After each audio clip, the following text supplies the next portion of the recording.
지난주에는 그 엘리사벳과 마리아, 그러니까 주로 엘리사벳 중심으로 1장을 살펴보았습니다. 오늘은 1장의 유일한 남자 주인공입니다. 제사장 사가랴와 함께 하겠습니다. 누가가 자신의 책에서 가장 먼저 소개하는 사람은 사가랴입니다. 사가랴는 아비야 반열에 속하는 제사장이라 이렇게 이제 소개되어 있습니다. 레위 지파를 잠깐 소개하겠습니다. 레위는 야곱의 셋째 아들입니다. 이들은 예배와 성전에 관련된 일을 하는 사람들인데 소위 제사장 지파 사람들이다 표현할 수 있습니다. 레위에게는 사명제가 있었습니다. 게르손과 그핫, 고핫이라고도 표현되는데 고핫과 무라리입니다. 이 중에서 둘째 아들 그핫의 장남이 아므람이고 그 아므람의 두 아들이 모세와 아론입니다. 레위 지파는 모두 제사와 성전에 관련된 일들을 이것저것 하면서 평생을 살아가지만 특히 첫 대제사장이었던 아론과 그의 후손들은 중앙성전에서 여호와 앞에서 분향하고 또 그 성전 제사를 담당하면서 살아왔습니다. 아론의 첫째와 둘째인 나답과 아비후가 여호와의 손에 죽었습니다. 그 다음 셋째와 넷째 엘르아살과 이다말이 이제 아론의 직분을 이어가게 되는데 역대상 기록에 보면 그 엘르아살 자손에서 16명, 이다말, 그러니까 넷째 이다말 자손에서 8명, 이렇게 합이 24명이 제사장과 레위 온 지파의 우두머리가 되어 있습니다. 그 중에서 8번째가 바로 이 아비야 라고 하는 사람인데 오늘 사가랴라고 하는 인물은 이 아비야의 후손입니다. 누가가 엘리사벳을 아론 자손이다 이렇게 언급을 했는데 사가랴도 따지고 보니까 아론 자손입니다. 그러니까 둘 다 아론 자손입니다. 누가는 또 사가랴를 이렇게 소개합니다. 주님의 모든 계명과 규율을 흠잡을 데 없이 잘 지킨 의로운 사람이다. 그리고 자녀가 없고 나이가 많다 이렇게 표현합니다.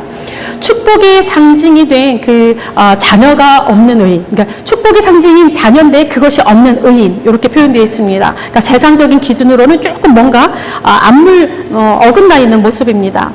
약간 비꼬아서 조금 이렇게 말씀을 드리자면 예수만 믿으면 만사 형통하고 꽃길만 걸어야 되는데 의인 사가랴 제사장의 삶은 그렇지 않았습니다. 흠잡을 데 없는 올곧은 의인에게 고난은 마치 친구처럼 동행하고 있는, 평생 친구처럼 동행하는 그러한 모습입니다.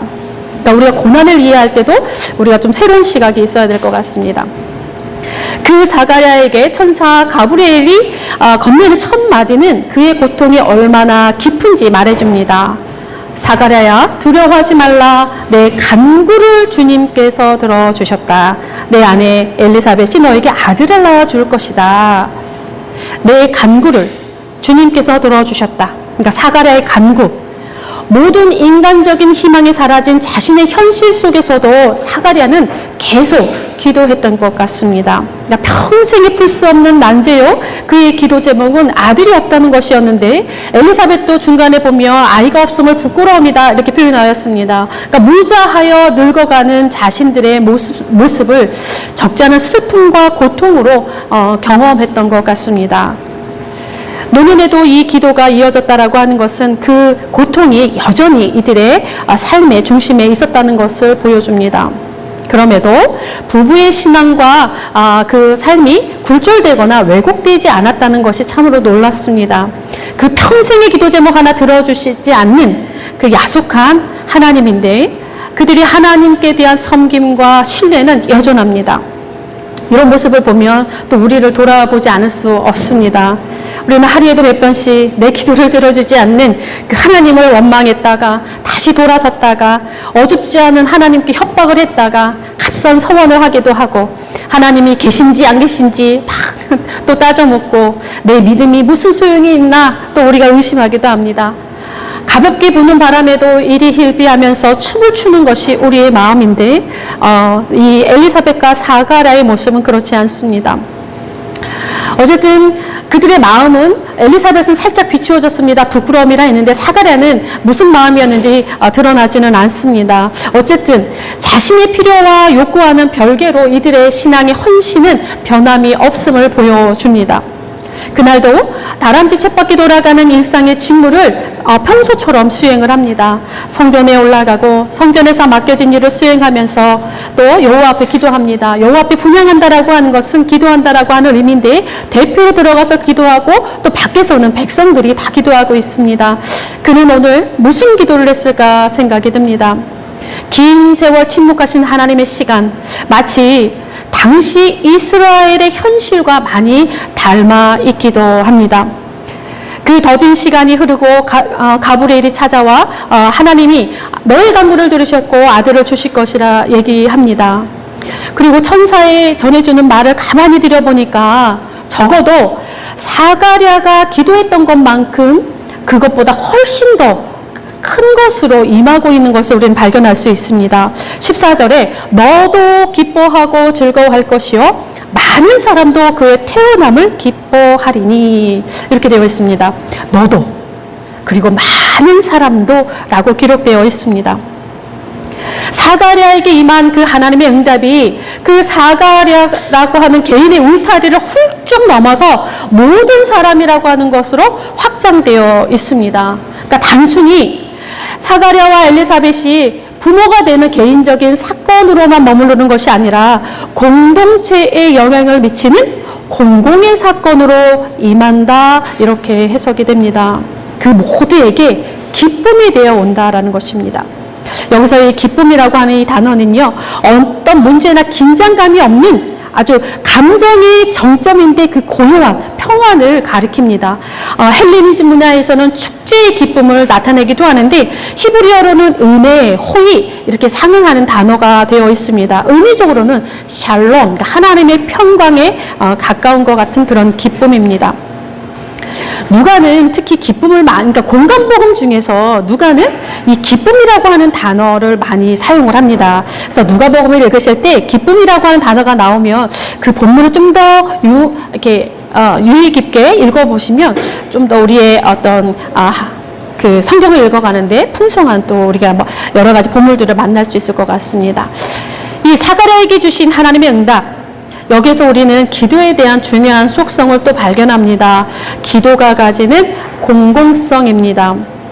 모든 기도는 그 내용이 어떠하든지 처음 시작은 대개 개인적인 삶의 자리에서 개인적인 필요에 의해서 싹이 트고 자라납니다.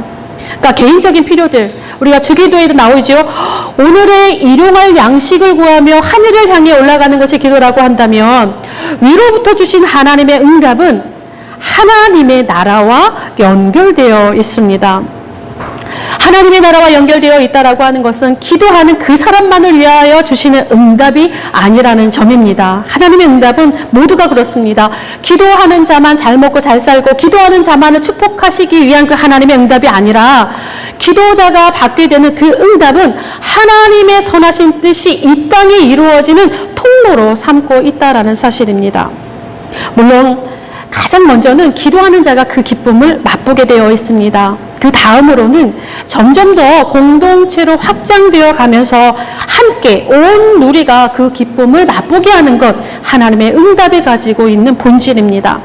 마치 에스겔의 환상, 성전의 환상에 기록된 것처럼 성전에서 나오는 물이 온 누리를 적시고 그 물이 닿는 곳마다 열매가 맺는 것처럼 바로 기도의 응답이라고 하는 것은 온 누리를 적셔가게 되어 있습니다. 그러니까 사가랴의 기쁨이 온 사람의 기쁨이 되는 것. 역시 우리의 기도의 응답이 우리의 기쁨이 돼서 다시 세상 속으로 흘러가는 것. 마찬가지입니다. 모든 기도가 개인의 기도이지만 그 기도는 결국 그 자체로서 공적인 역할을 하게 되어 있습니다. 사가랴의 노래가 이를 또 증거하고 있습니다.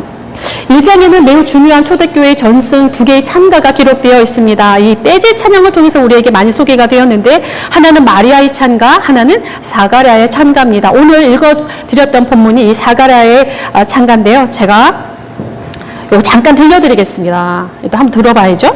이 마리아의 찬가는 우리가 많이 들었던 찬양이에요. 이 귀에 익숙하실 것입니다.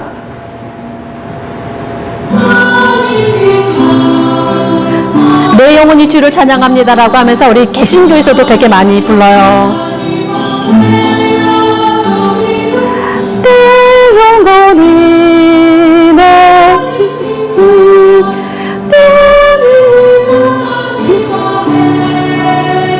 네, 이 찬양이 이제 내 영혼이 주를 찬양합니다. 이 개신교에서 되게 많이 불러요. 예, 사가랴의 찬양은 조금 많이 부르진 않지만 그래도 이 가톨릭계에서는 굉장히 많이 부릅니다. 자, 한번 들어보세요.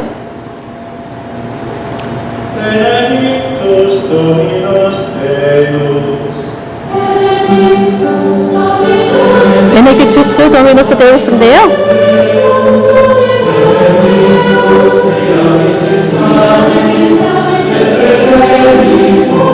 네, 여기까지.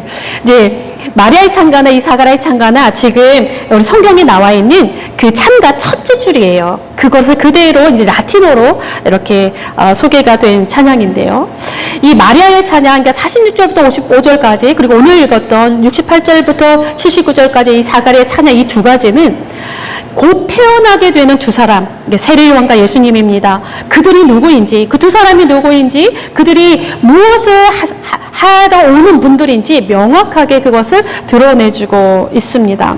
또 이 두 개의 노래는 굉장히 중요한 역할을 하는데 어떤 역할을 하느냐, 다시 이스라엘이 하나님과 맺었던 언약을 상기시킵니다. 그러니까 말라기 이후 거의 400년이 넘도록 보이지 않았던 하나님의 신탁을 끄집어냅니다. 그러니까 기억에 접혀져 있는 그 언약을 다시 끄집어내면서 과거의 그 언약이 지금 현재 언약으로 유효하며 하나님의 약속대로 다시 하나님이 새 일을 행할 것이다 라고 하는 것을 공포하고 있는 노래 두 개의 노래입니다.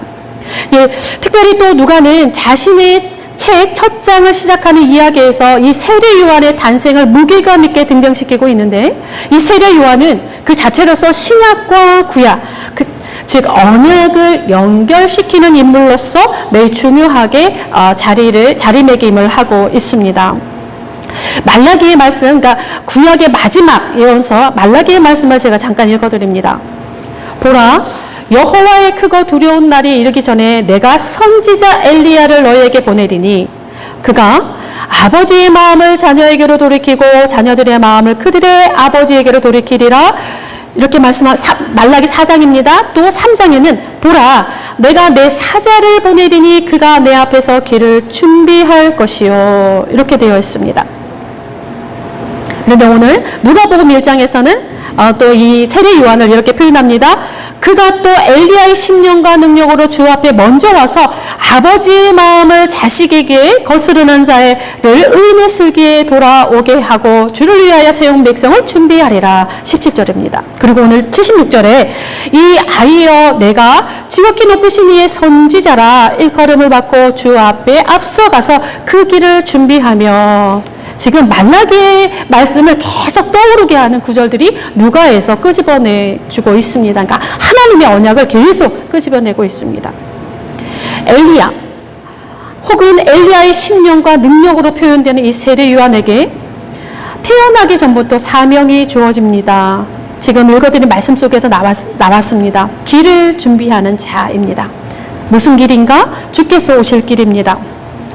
주께서 오시는 그 길은 마음으로 표현되어 있습니다. 1장에 마음이란 단어가 상당히 많이 나옵니다. 7번 등장을 하는데 문맥에 따라서 좀 성령으로 번역된 것도 있습니다. 그러니까 세례 요한은 앞으로 아버지를 향한 마음과 자녀를 향한 마음이 서로 만나도록 하는 그 길을 구축할 것인데, 오늘 사가랴의 노래에서는 이것을, 이 길은 죄사함의 길이요 구원의 길이라 그렇게 표현하고 있습니다.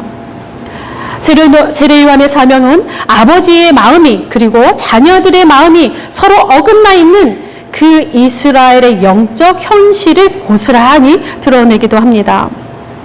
애굽에 묶여 노예 생활을 하던 그 옛날 이스라엘처럼 바벨론의 여러 강가에서 시온을 기억하며 울었던 그 바벨론 포로 시절처럼 지금 이스라엘은 또다시 포로가 되어 있는 그러한 상황입니다. 애굽에서도 바벨론에서도 그랬던 것처럼 자기 백성을 구속하기 위한 하나님의 행동이 이제 시작되고 있습니다. 그러니까 하나님의 일하심이라고 하는 것은 언제나 아브람과의 언약, 즉 너는 나의 백성이 되고 나는 너의 하나님이 되리라 라고 하는 이 약속에 기초하고 있는데, 우리가 출애굽기 그 1장을 잠깐 기억해 보겠습니다. 히브리 산파 시프라와 부하를 통해 첫 번째 출애굽이 준비되는 모습이 출애굽기 1장입니다. 근데 오늘의 또 누가복음 1장은 그 세례 요한의 탄생과 더불어서 제3의 출애굽이 시작되는 그런 모습을 또 보여주고 있습니다. 그렇게 또 출애굽기 첫 번째와 누가복음 1장이 이렇게 만나고 있습니다. 이제 이 제3의 출애굽은 곧 태어날 아기에게서 완전히 완벽하게 완성될 것입니다. 77절에서 사가랴가 이렇게 얘기합니다. 이 모든 것이 하나님의 긍휼에 기인함이요 돋는 해가 위로부터 임하여 어둠과 죽음의 그늘의 장막을 벗겨낼 것이기에 우리의 발이 평강의 길로 인도되리라, 그렇게 예언하고 있습니다. 이 모든 것이 하나님의 긍휼함 때문이다 이야기합니다. 이 긍휼, 말 그대로 불쌍히 여기는 마음입니다. 하나님의 불쌍히 여기시는, 자기 백성을 불쌍히 여기시는 그 마음으로 인해서 돋는 해가 위로부터 우리에게 임한다, 이렇게 표현하고 있습니다. 이 돋는 해, 아마 히브리어로도 많이 사용해요 요즘에는. 그래서 아마 여러분 들어보셨을 거예요. 아나톨레입니다. 돋는 해, 이렇게 팍 떠오르는 해, 돋는 해. 막 떠오름, 일출, 이런 솟음, 이런 의미를 가지고 있습니다. 이 어둠에 갇혀있던 세상에 해가 이렇게 돋으면 어땠습니까? 빛이 쫙 비추면서 어둠이 자연스럽게 물러가게 되어 있습니다. 이 돋는 해의 빛이 어둠과 죽음의 그늘에 비추게 되니 어둠은 물러가고 그늘은 사라지게 됩니다. 이 돋는 해가 상징하는 것이 매우 중요합니다. 우리에게 매우 중요한데 딱 감이 오시죠? 누구를 지칭하는지? 메시아의 오심입니다. 지금 사가랴가 세례 요한의 어떤 사람, 무슨 일을 행할 것인지, 지금 또 태어날 아기에 대해서 지금 증언하고 있는데 바로 메시아의 오심입니다. 지금 오늘 사가랴의 노래의 핵심이요, 1장의 하이라이트가 되겠습니다.